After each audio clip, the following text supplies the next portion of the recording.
Alright, now let's go to a couple of places where you might not expect to find acclaim, but it ended up being there after all, which is the male stripper movie, I guess you could call it, at least between these two, where we have a movie that almost ended up being practically an art movie coming from an Oscar-winning director, and if you think that sounds weird, we'll go into that. Or the movie that was nominated for 4 Oscars and ended up winning one of them, one of those nominations being Best Picture. And they're both more or less comedies to an extent. Obviously, the Full Monty much more so.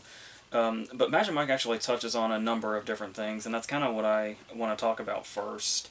Because you look at it, and it's a story that pretty much comes from Channing Tatum's real life, more or less, and it prompted him to basically put his own money into getting this made, and he teams up with Soderbergh, and they just done Haywire earlier that year, and with Soderbergh we get something that is not exactly. I don't know how many people get what they expect out of this movie, because it did end up becoming the whole sensation of it made like a shitload of money. It is still to this day considered the one movie that kind of makes women go insane, but also makes guys self-conscious about their average at best bodies. Uh, but when they went into this, though, there is actually a real story in here, and not only that, but it's told in such an artistic way, in such a Soderbergh way, that I found myself defending it so much around the time that it came out. So, yeah, as far as the starting point, as soon as it comes on, the first thing we see is Dallas doing his big presentation, and we immediately get this vibe that this is such a lived-in environment at this point by the time we're coming into it. And this is McConaughey at pretty much like when you talk about that time where McConaughey kind of came back and it kind of peaked at him winning his Oscar the year late 1 year later, and everything that came in between and made McConaughey something really big, and it's something people looked out for, and has gone into all the other roles he's done outside of the romantic comedies he was once known for. And this role in particular, you could probably say this about a lot of things, but I feel like this role of Dallas in particular is like peak McConaughey. Like everything's in there. I'm pretty sure he says the word "all right" at least 30 times throughout the movie, if not more. And the way we get this opening scene where he just has total command of this room in only a way you would expect McConaughey to. Um, the monologue that is now widely quoted with the "I see a lot of lawbreakers out here" line and stuff like that. And one thing you'll notice about this movie pretty much right away, especially in this scene and then onward, is how well shot it is. And the interesting thing about that is this was he's always been like that since the start of his career, but there was the time where Soderbergh started off doing entirely his own thing, like a lot of experimental shit, and doing all of his own behind the scenes work also. Then he kind of went super duper mainstream, and now he's kind of somewhere in the middle. You don't know if Soderbergh's next movie is going to be super duper mainstream or experimental, and it kind of felt like in here he fell in the middle, because in this movie you can't tell because he's using fake names, but Soderbergh is also the cinematographer and the editor. Um, and he has such, and he shot the sequel also, and you can tell that like not only does it just have that Soderbergh look that we know so well now, where you can identify it, even if his real name is far away from the project, you can still see his fingerprints all over it. Um, and in some of these shots, like whether it be the way he brings the setting to life and uses location, there's that really great shot at the beginning when they're doing the roof, and we follow Tatum like up to the roof, and then as it follows him, we get this really vast view of all around them that looks really great, and that's something that's kind of apparent throughout the way he uses the Florida setting in a way that sort of brings it to life in a way that isn't. It's hard to say it like it's not necessarily the glamorous side of Florida, assuming they're the glorious side, glamorous side of Florida, but just sort of the regular like nooks and crannies of it, but still brought on the screen in a way that feels really cinematic. So there's that, and then we have the two leads being Channing Tatum and Alex Pettyfer, and the way he sort of takes him under his wing at the beginning here. The scene, like when they first go to the club, reminds me a lot of the interaction in Roger Dodger between Campbell Scott and Jesse Eisenberg. I don't know if anybody saw that movie, where it's basically just the two of them going around and womanizing while he's teaching Eisenberg the ways of it. And their back and forth feels very similar to that, which is a good thing. The only thing is that there is the movie is really well performed by most of its cast, but there are a couple of standouts that are not so much, that are not up to par. And one of those is Alex Pettyfer. I mean, I feel like he's well cast. Like, he fits the role enough. But not only is he not necessarily the greatest actor, but it's also, to my understanding, that his personality ended up being as punchable as his face. So, and I guess he and Channing Tatum specifically didn't get along very well. And you'll notice you don't really see him much anymore, and you don't really see Cody Horn much anymore either, who plays his sister and ultimately Tatum's love interest. And yeah, there is sort of, and it's especially the case, like, neither one of them even ended up in the sequel. That's how off the radar they are now. And what's weird especially about that is this opening scene when he's with Olivia Munn, and he's apparently had some sort of three-way the night before. And this sort of natural back and forth that he and Olivia Munn have, he has, despite the fact that Cody Horn is playing his love interest, and Olivia Munn's kind of the girl on the side, he and Olivia Munn have much more chemistry, to where you almost feel like it should have been their love story, but then, of course, there's turns in that also, but just the scenes between the two of them feel so much more natural, which is also really weird to say, because as far as acting goes, I really don't care that much for Olivia Munn either. But she's like really high above Cody Horn in this, and the scenes in particular throughout the movie. So that's kind of a bummer, but yeah, that's just the way it is. So, but as far as these early scenes with Adam, the Pettyfer character, when he's interacting with the crew at the start of it, when Mike first takes him there, and he's interacting with Kevin Nash and Joe Manganiello and Matt Bomer and all the other guys, there is something, this is another thing about that Soderbergh feel, where the camera can just sit in one place and you just kind of soak the environment in, where it's like, when you see him really new to this environment and all these other guys who, like, you always have that situation where you go somewhere new and you're surrounded by people that you don't know, and you realize that you're the only uncomfortable person in the room because you're in somebody else's environment. And that feeling, like, really comes through in this scene where everybody's just sort of getting ready to go on stage, and he's just such this outlier. Like, he just is dropped right into this because Mike just kind of dragged him here for a purpose that he's not quite sure of yet. And just his interactions with the others, like Tarzan showing off his knee and stuff like that, and putting his leg across him and stuff like that, to where you can imagine people just doing that because they're so much more comfortable than you in their environment. And I feel like that comes across in really real ways a lot throughout. And then you talk about some of the, also going on, not only the environment, but how well shot it is and the use of locations is, the beach scene comes to mind also, where it's like the way the camera moves so kind of fluidly, just kind of from one moment to the next without really cutting that much. And you can tell it's somebody where the cinematographer and the editor and the director are all the same person, where they have such a control of it and know exactly what they want and don't really have to consult much of anybody else. And so we get these moments that just feel kind of lived in without there having to be too much action. But it's also the case where, as far as action goes, even if it's just like a mundane conversation or multiple mundane conversations sometimes overlapping, it seems like there's always something in the background, just given whatever setting it is, whether it be the club with the band on the stage in the background or the beach with all the other stuff behind them. It's really well shot and really tells that story of kind of setting us in the world, and that kind of feels like most of what wanted to be accomplished here, whether it be what Tatum had in mind financing it, or what Soderbergh had putting it all together, or whatever it is. So this is going to bring us to some individual scenes that also really make it stand out, whether it be because I honestly think there is something intriguing about watching, like, it's really, like, some people get, standoffish because it's the male stripping career, but it's the thing where it's like, it's still so interesting to see the ins and outs of the business and how exactly they go about the different themes they use. Like, there's the whole living doll thing with Matt Bomer, which is still really weird.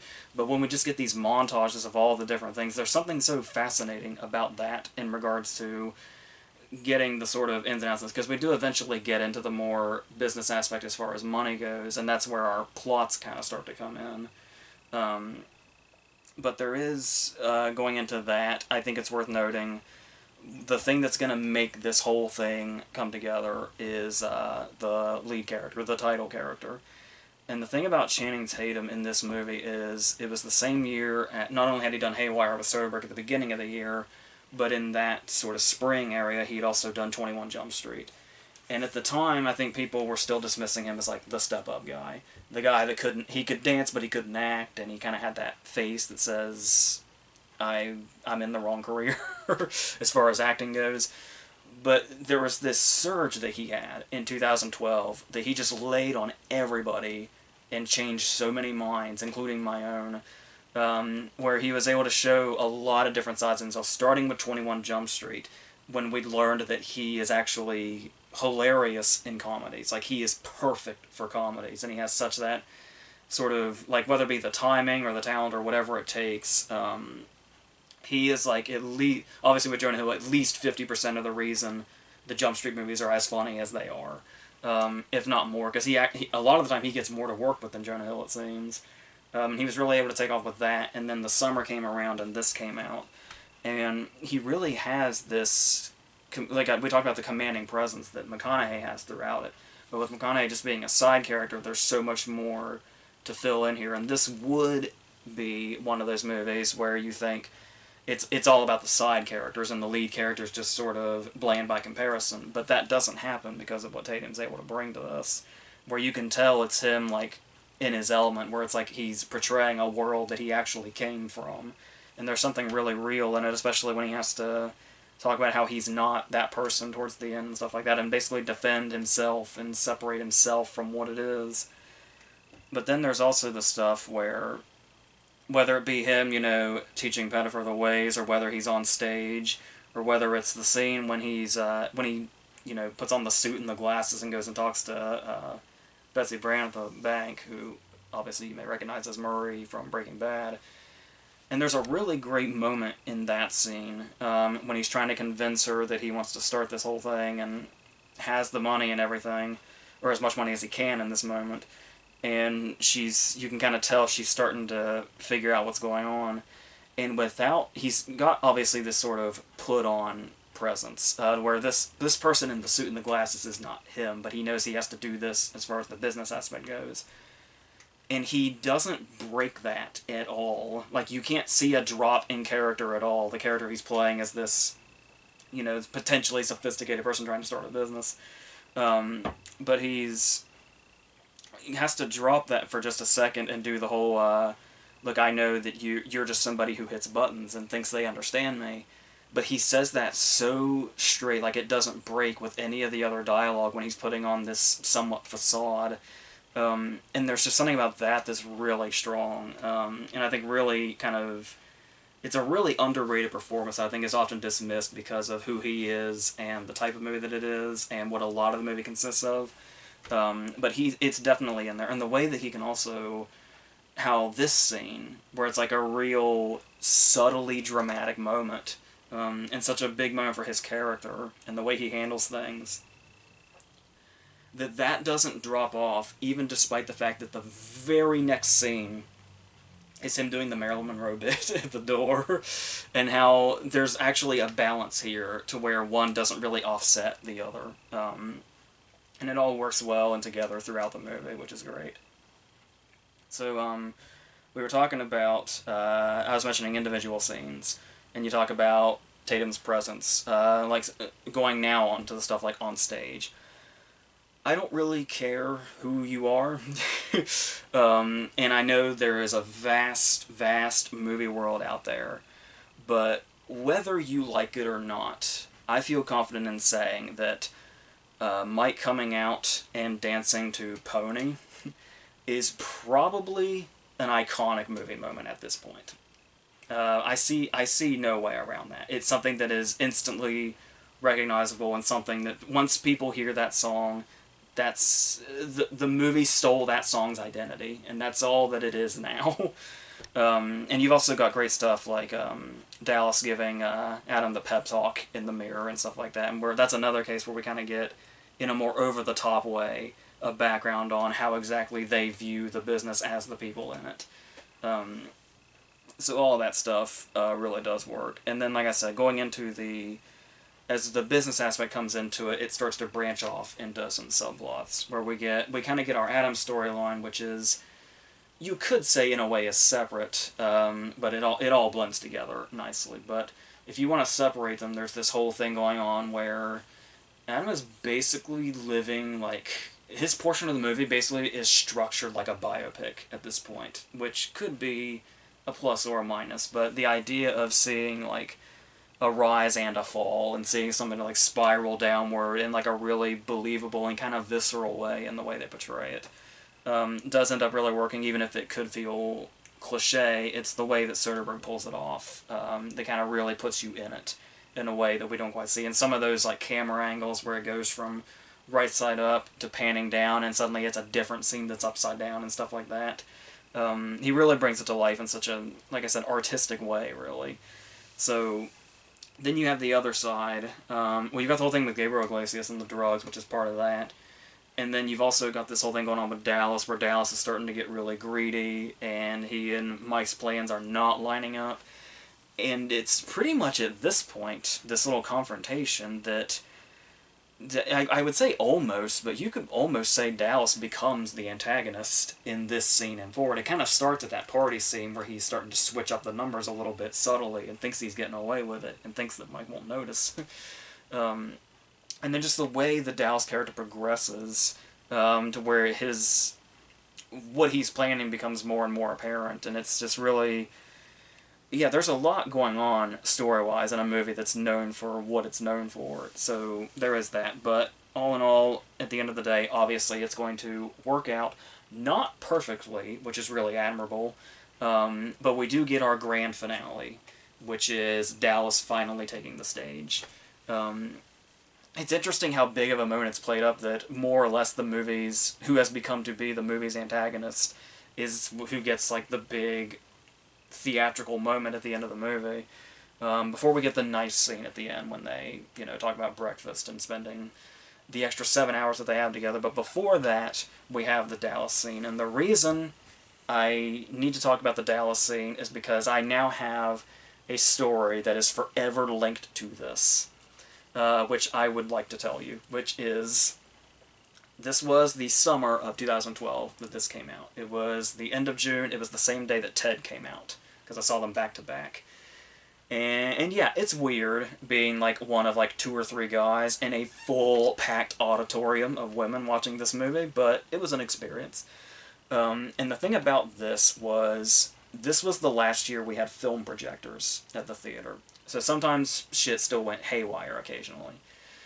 So as the movie is going, it's clear that the projector, the bulb at least in the projector, is probably on its last legs. It's a little flickery, there's kind of a yellow glow, and it's getting progressively worse as the movie goes on. Like, if the movie had gone on for 5 more minutes, the projector probably would have fucked up. So this is happening, and then we get to the end scene, where Dallas is finally doing his big stripping scene. And as McConaughey is ripping more and more clothes off, the projector and that yellow tint and the shakiness of it seems to be going more and more haywire. and it's like this is all happening at once. And then finally we get to the very end, and then we have the scene with Cody Horn, and they make up, and they talk about what they're going to do, and then...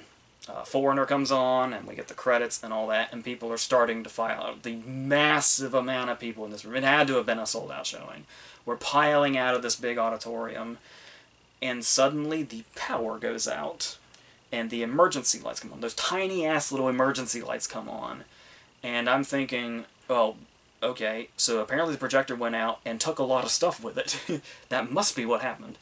Well, no, that's not what happened. It turns out that the projector's problem is entirely irrelevant in this whole thing, after all. We go outside, and the whole time we were in the movie, a massive storm came through. There were trees, like real trees, that were fucking destroyed, and apparently there were power lines down in certain places. And this has been going on like the whole time we were inside, and we never heard anything and never noticed. Usually you could hear rain. We didn't even hear that. But this whole apocalyptic storm had come through, and when we came out, the power was still out. And in this entire area, like from here to about 20 minutes down the road and up the road, the power was out for like nearly a week. It was that bad. And it's like, it slowly, like, it wasn't like all at once, like, progressively throughout the week, the power slowly came back on. I think the theater itself was down for at least a day, because there was another movie we were going to see, and we had to go back like 2 days later, as the power slowly, progressively came back on down the roads. And it was like the way times are now, where everything was like closed completely. Driving up and down the streets was like that, because all the businesses just had no power. When there's a jewelry store down here, you could just hear its alarm going off. And it was really bizarre, and I like to think Dallas's stripping ended the world around here for nearly a week. So that's what I always associate that scene with. So I just wanted to throw that anecdote out there. So with that said, yes, I do think Magic Mike was more or less acclaimed when it came out. It's certainly acclaimed by its target audience, still to this day.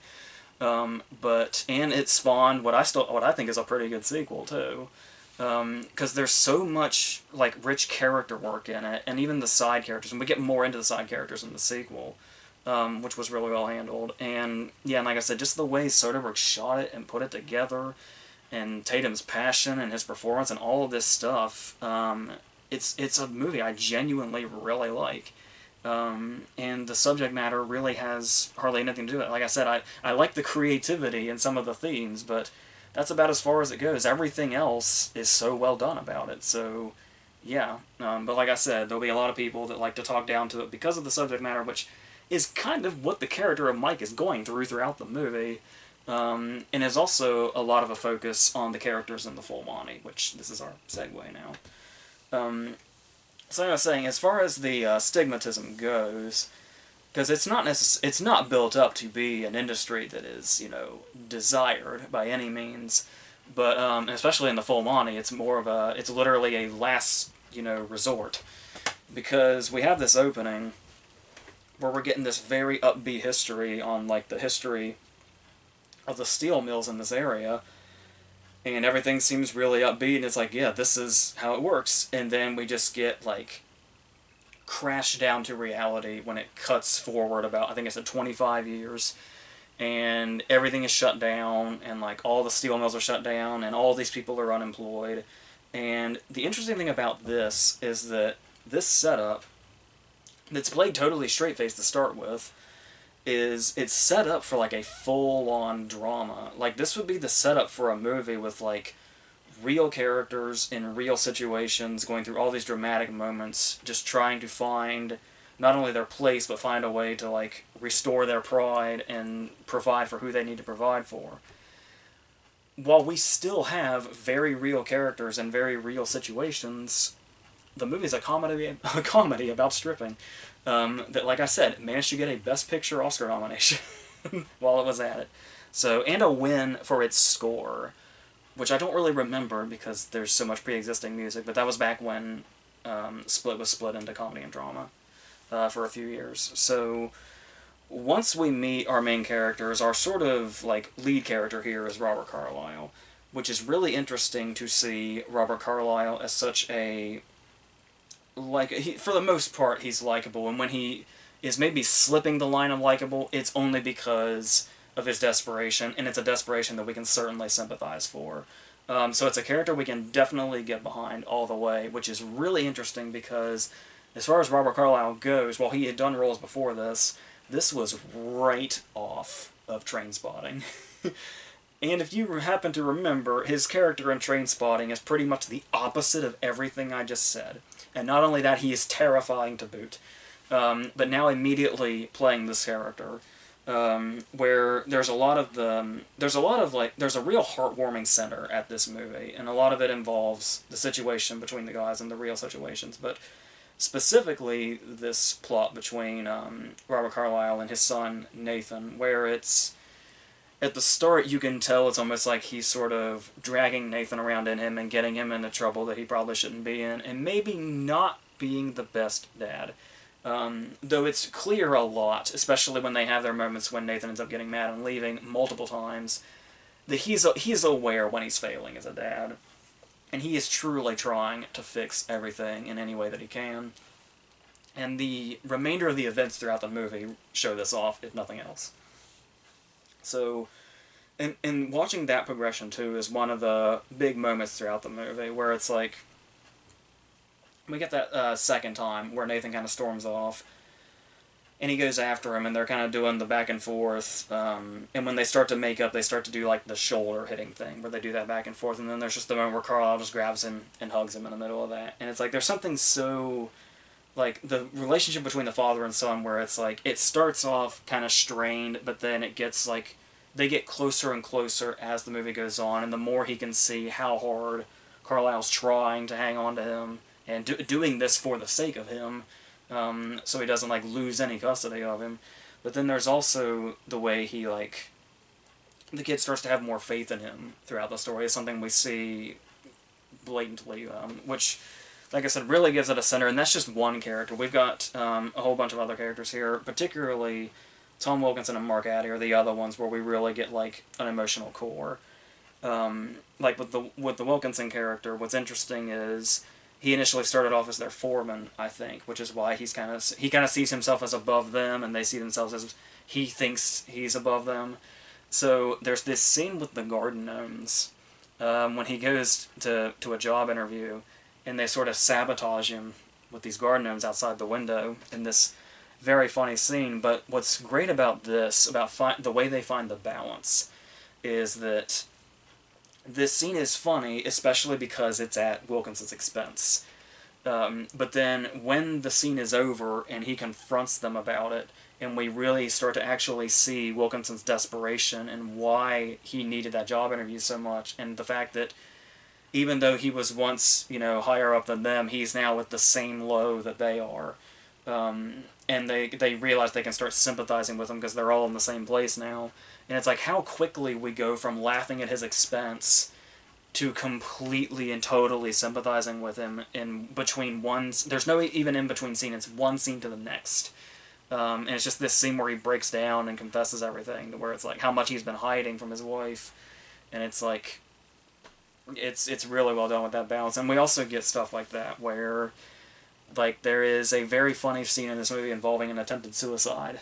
And it's like right then and there, just not without even the context of the scene, just those words alone show you there's a real masterful balance here between what this movie is doing, between the sympathizing with the characters and the movie's still a flat-out comedy.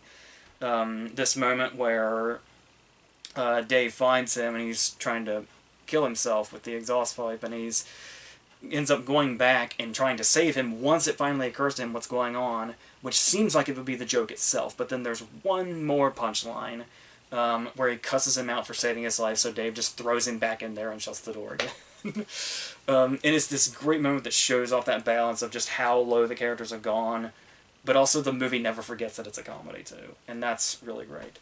And yeah, kind of going on that too with the Mark Addy character of Dave, where it's all the different things we touch on dramatically. There's this also the whole thing about I guess the way you see yourself. We were talking about how you watch a movie like Magic Mike, you can get pretty self-conscious about what you yourself look like.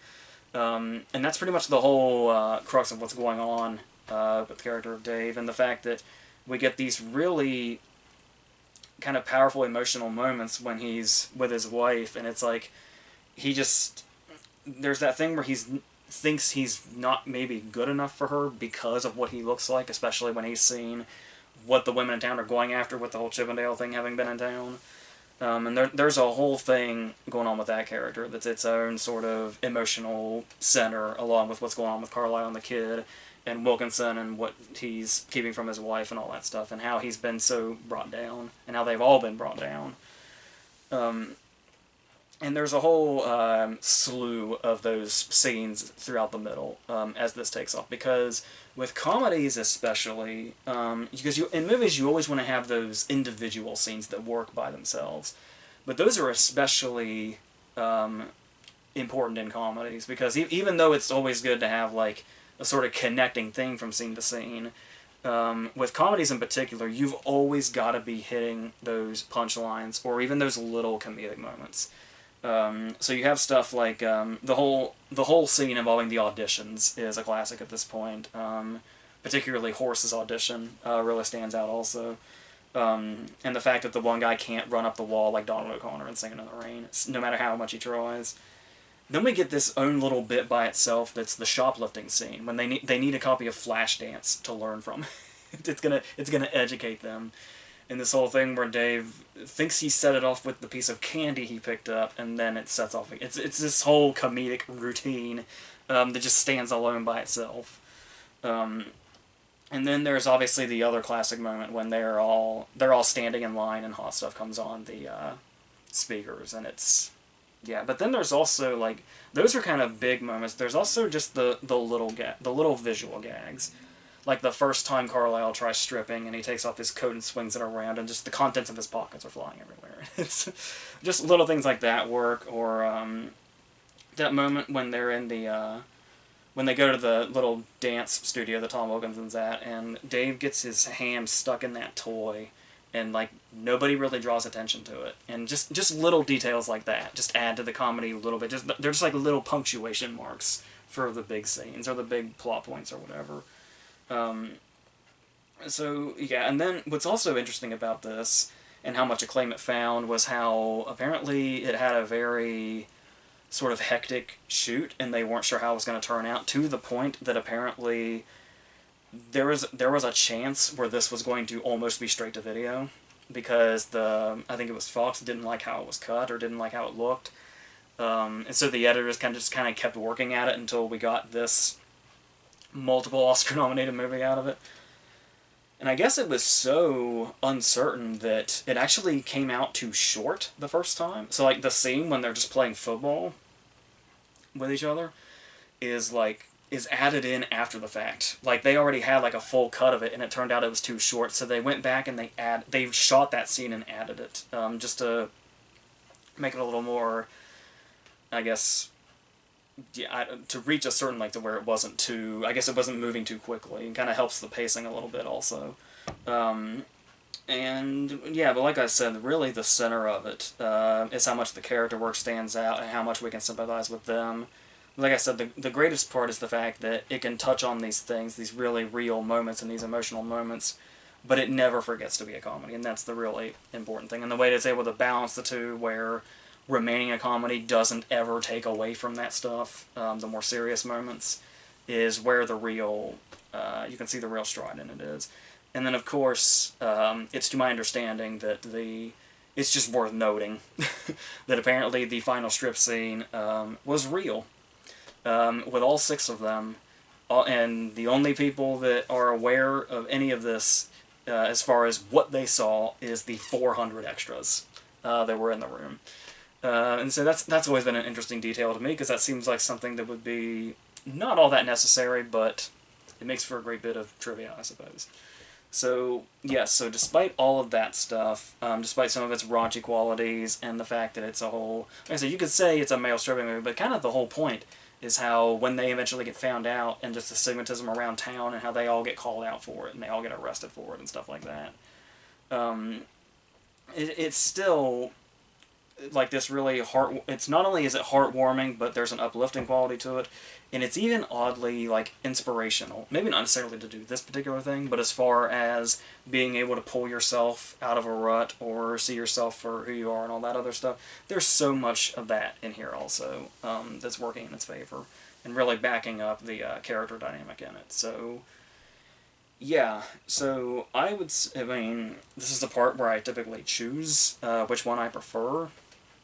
Like I said, I don't know if it's, I don't know, there's something I really love about Soderbergh's style, and the way he put Magic Mike together that tells this story in such an interesting way.